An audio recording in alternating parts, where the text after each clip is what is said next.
I also teach a management information systems aside from my other work.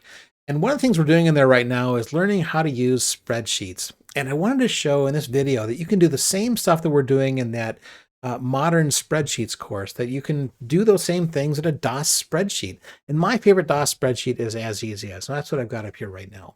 So one thing, for example, my students are learning is how to calculate the Fibonacci sequence. So the Fibonacci sequence depends on a number n, and then the Fibonacci, or we'll call it the fib of n, is defined as the Fibonacci of the number before it plus the Fibonacci of the number before that. So every iteration of Fibonacci depends on calculating two Fibonacci numbers ahead of it. So it's basically a recursive function. Fortunately, you actually have two starting points.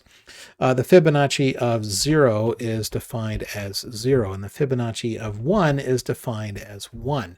Let's actually put that in sort of a different background color so we remind ourselves those are the starting values. And so I'm going to do a slash, and then I'm going to do a range, and I'm going to set the background color. And let's set this to, let's set it to a bright white on sort of a cyan background.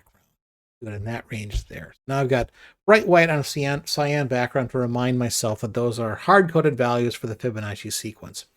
So the Fibonacci sequence, we're going to increase the n by 1 every time. So we're going to put in a calculation here that says, and you always start these calculations with a plus. And so we're going to say plus A3, and then we're going to add 1 to it. So that gives us 2 for the n.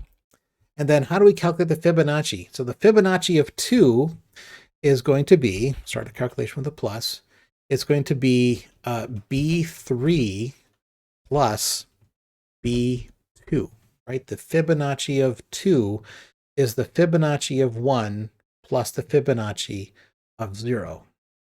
And we can very easily guess that in our heads. We can do that math right now, and that should be 1. Let's actually propagate these values. So we're going to do slash copy cell, and we're going to highlight these two ranges, A4 to B4, and we're going to propagate that down to, let's do A5 down to, let's just do A17. We'll just do that. And you can see here that it's now quickly propagated the values of the Fibonacci sequence going up all the way up to the Fibonacci of 15. So for example, you look it up, the Fibonacci of 10 is the Fibonacci, or is the value of 55. And that is the correct value. And of course, it got that by adding up the Fibonacci of 9 and the Fibonacci of 8. And those had to be calculated by looking at previous values and so on and so forth until you got the Fibonacci of 1 and the Fibonacci of 0. Let's actually do another example here. So we can actually do we can do a factorial. So let's jump over here and we'll grab a different number here. So we'll do n, and then the factorial of n. And so if you remember your factorial, it's the factorial is n times the factorial of the number before it. And so let's go ahead and put in 0 is actually our starting point for the factorial, and that is defined as, and just like we did before, we're going to go ahead and highlight that as slash range color, and we use this same color we used before. We're going to highlight that range. I've got bright white on a cyan background to remind myself that those are hard-coded values.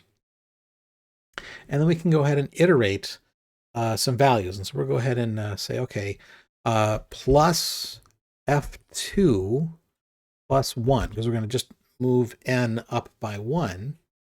And then over here, we're going to do the math as, we have to always start our calculations with a plus. So we're going to say it's going to be F3 times G2, right? So it's going to be the number, n factorial is n times the factorial of n minus 1. So that gives us 1. Again, we're going to go ahead and do a copy cell across this range here, F3 to G3. And we're going to do that down to, let's go ahead and type it in here as F4 dot, let's do the same range, G17, do that many rows. And wow, we actually have numbers that are so big they're not showing up. So we'll go ahead and increase the width of our column. So we can do that with slash and then sheet column width, set the width, and we'll just use our arrows here to set the width cell of our column. And so you can see we've now calculated the factorial of numbers all the way up to 15. And in fact, if you go and look online, you can see that the factorial of 10 is in fact this value here, 3,628,800. And yep, the factorial of 15, it's a big number, but it really is 1.30, those numbers exactly, times 10 to the 12. So yeah, even a DOS spreadsheet can calculate the big numbers that you're looking at for a factorial or a Fibonacci sequence. You don't need to have a completely modern system. You can actually do these kind of calculations on a DOS spreadsheet. So what do you think about this video? Let me know in the comments below. Before I go, I want to thank everyone who supports me on Patreon. You really do make this channel happen. And so thank you very much for that. Some of you are sponsoring me at a higher level, and I want to thank you especially here too.